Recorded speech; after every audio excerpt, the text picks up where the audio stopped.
Ladies and gentlemen, welcome back to the channel, and today is the day they have finally announced what will be coming with Season 4 Reloaded for Black Ops 6, and I'm just gonna come right out and say it. They gave up on this game. Like, Activision and Treyarch have thrown in the towel for Black Ops 6. It was a long time coming, and there have been a lot of signs, but they have officially given up on this game, and they're just coasting until it's time for Black Ops 7. Now, one thing I don't think they're prepared for, however, is Black Ops 7 is going to be a colossal failure and flop like nothing we've ever seen before, and the reason why is it's going to be a direct sequel, right? They can try to tie the game as much as they want to Black Ops 2, but the reality is Black Ops 6 is out right now, Black Ops 7 is coming next year, and that is what people are going to focus on. How in the world can they expect anybody to be excited about a sequel to Black Ops 6 when this is how they are handling the game, man? The player count is in the toilet, cheaters are rampant, literally nobody is happy with the game, and the few updates that they are putting out are completely devoid of any actual content or originality. If this is how they're going to handle Black Ops 6 right now, then how can they possibly expect anybody to be excited for a sequel? Let's go ahead and put it this way. If the original Black Ops is Ghostbusters and Black Ops 6 is Ghostbusters 2016, then Black Ops 7 would be just like if they made a sequel to that. Like, literally nobody wants it, the game is flopping like crazy, and maybe you guys think I'm being a bit too harsh here, you know? So let's just go ahead and jump right into everything that is going to be coming to the game on July 2nd. So first things first, we have the new multiplayer maps. Well, I suppose I should use the term new pretty loosely here because there really isn't anything whatsoever. The biggest selling point for the entire season would be the remake of the map Fringe from Black Ops 3. That's pretty much the marquee selling point for the entire season because the only other multiplayer map being added is Eclipse, and that is just going to be yet another face-off map. I will say Eclipse looks pretty nice, like aesthetically looks pretty good, but it's still a face-off map, and maybe I'm the old man like yelling at the cloud here, but Black Ops 6 has been out for like 8 months or something at this point. Who is still actually playing face-off? Like, who is excited for new face-off maps? Maybe it's that newer generation of player who basically just want to play on shipment all day, every day. I don't know. But for me, I like my multiplayer maps to be, you know, like actual multiplayer maps instead of just like participating in this death funnel the size of a gas station. But maybe that's just me. Maybe I'm the old man here. Maybe I'm the one who's out of touch. And to quickly recap here, we have Fringe coming, then a new face-off map, and what else do we have here? Oh yeah, map variants. Right, they're adding map variants to the game. Like, why bother releasing actual multiplayer maps when you can just make the current ones look a little bit different? And once you guys know it, they're doing it on mostly the super small maps because apparently they just know their player base, man. Like, it's just gonna be the small map mosh pit, it's gonna be Nuketown, it's gonna be Stakeout, and that's pretty much it. Like, that's what Call of Duty has been reduced to.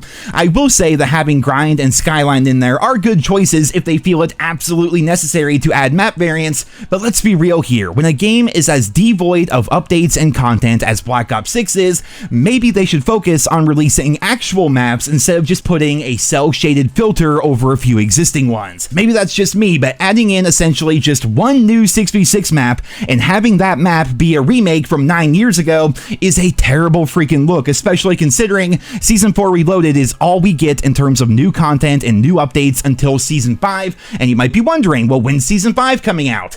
The answer is August 7th, right? So like for the next 40 days or so, all we have to look forward to in the normal traditional multiplayer is Fringe and some cel-shaded map variants. Like, welcome to Call of Duty in 2025, ladies and gentlemen. Next up here, let's talk about the new guns. It wouldn't be a seasonal update without a few new guns, right? Well, just like with the multiplayer maps, Treyarch and Activision have left fans disappointed once again, because how many new guns are being added to the game? The answer is one, actually, and it's yet another remaster. They're bringing back the Olympia double-barrel shotgun from Black Ops 1, and they're adding it in as a quote-unquote special weapon, which means it's going to be weaker than what we remember it being, and it's going to be a secondary weapon. And then on top of that, they're adding in the pickaxe melee weapon, which feels like it's been in virtually every Call of Duty game for the past decade, so that's literally it when it comes to new weapons for this update. They're adding a secondary shotgun, like a dumbed-down, nerfed version of the Olympia, and a pickaxe melee weapon.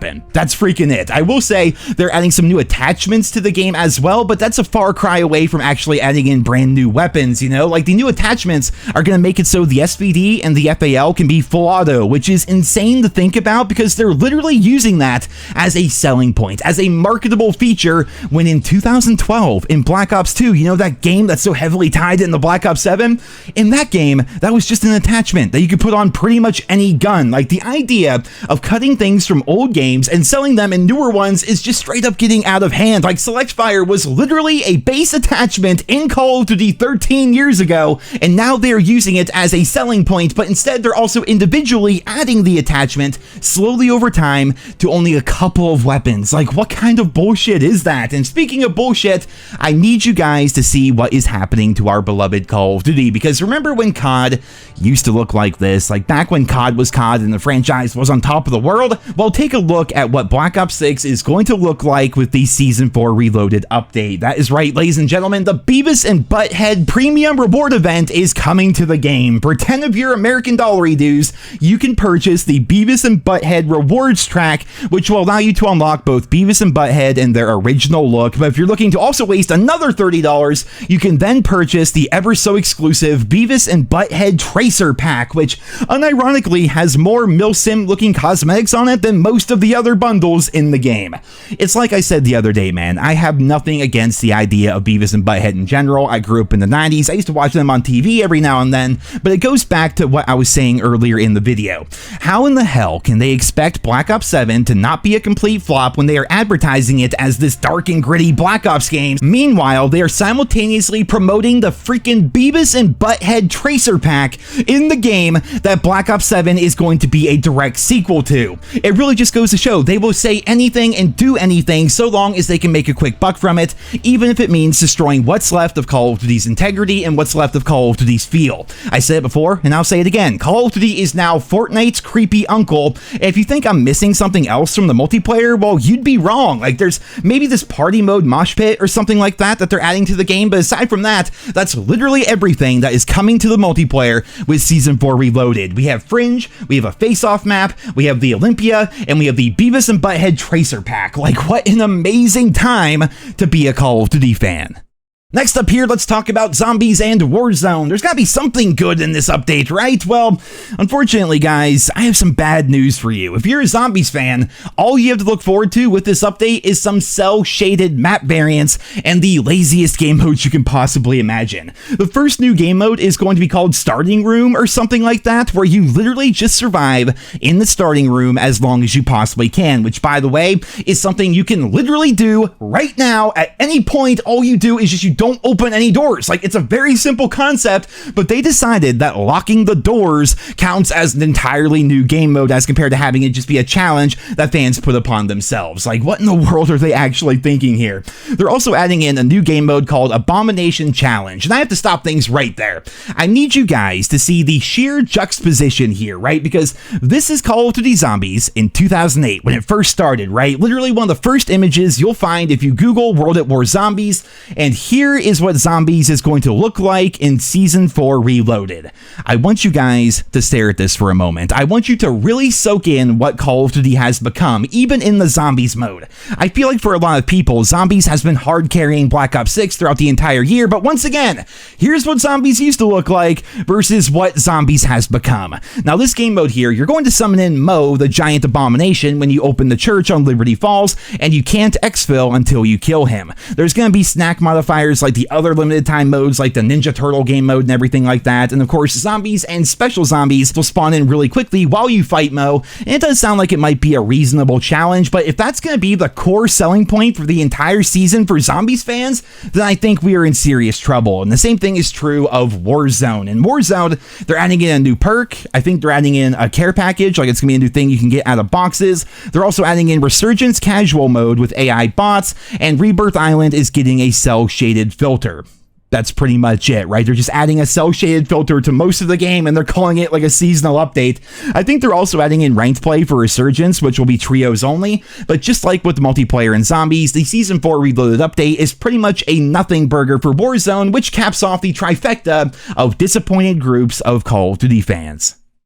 Well, ladies and gentlemen, there you have it. Season 4 Reloaded for Black Ops 6. Arguably one of the lamest updates in Call of Duty history, or at the very least, one of the worst updates in recent years. And the best part is, it's the only content and the only updates that will be coming to the game over the course of the next 40 days or so. And to put that into perspective, summer will be nearly over by the time this is all finished and by the time Season 5 comes out. Now, Treyarch has revealed that with Season 5, they're going to be adding in a brand new Zombies map, and it's also going to be the final Zombies map have for Black Ops 6, and if we look at the time frame of Season 5 coming out in August, that leaves virtually no room whatsoever for Season 6 to come out before we get Black Ops 7, and I don't think people are even gonna care. Like, if they straight up cancel Season 6, I don't think people are going to care because fans are so burnt out on the post-launch of this year's game. It has been an unmitigated disaster, and by the time Season 5 rolls around, we're already gonna be playing the Black Ops 7 beta and everything, so it sure does seem like Black Ops 6 is going to be going out with a whimper as compared to going out with a bang,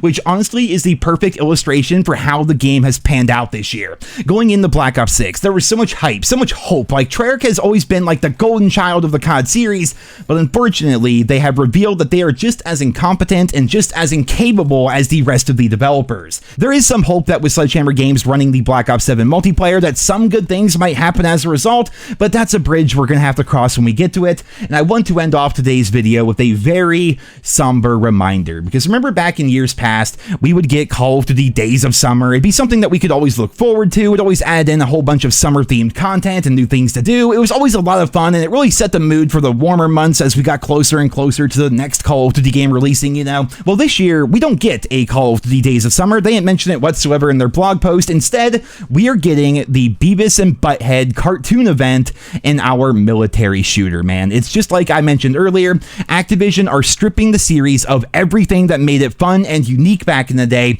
and they're doing so because they want to cash in on being Fortnite's creepy uncle that takes all the collaborations that Epic Games end up turning down. The literal sloppy seconds of the video game space, that is what Call of Duty has become, and on that note, I'm going to wrap up today's video. I hope you guys all enjoyed it. Leave your thoughts and feedback on this massive update, this mind-blowing update down there in the comment section below. Be sure to sub to the channel if you guys are new around here. Thank you so much for listening and for your continued support of my channel, and until next time, I hope you guys all have a wonderful day.